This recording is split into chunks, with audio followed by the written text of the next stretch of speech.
Well, as we heard, China has again called for more diplomatic efforts to address the crisis involving North Korea. China's ambassador to the UN warned that Beijing would not allow chaos and war on the Korean peninsula. His proposal for a freeze on North Korea's nuclear tests in exchange for the suspension of joint military drills by America and South Korea was described as insulting by the US government. Our correspondent John Sudworth reports now from the Chinese city of Dandong, which lies close to the border with North Korea. The work goes on late into the night. From this Chinese oil depot, North Korea gets most of its energy piped directly across the border. A day after the nuclear test, there's no sign of any let-up. Washington is turning up the heat on China, insisting it uses its leverage to greater effect. Some of these diners agree their government could do more. I think they should do something about it, this man says. I hope there'll be no more nuclear tests. China should take control of North Korea, then there will be peace, this man adds.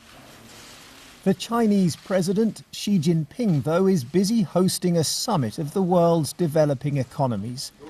Two of them happen to be key trading partners with and old allies of North Korea. And China's focus remains, as always, on a return to dialogue, not on trade embargoes or military threats. Using force to resolve the nuclear issue on the Korean peninsula is not an option. While the rest of the world ponders the risks of thermonuclear war, Chinese citizens enjoying the nightlife here on the frontier with North Korea don't appear too concerned. China's view has always been that trade and engagement are far more preferable than the chaos and instability that would come with the collapse of its isolated neighbour. So large quantities of goods continue to flow across this bridge.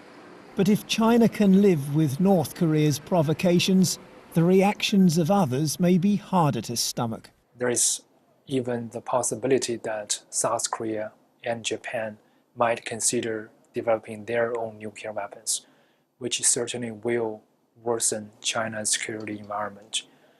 So North Korea's nuclear program greatly undermines China's security interests.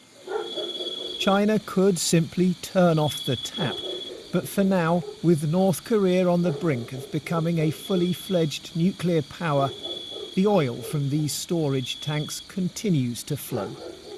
John Sudworth, BBC News, Dandong. With me is our diplomatic correspondent James Robbins.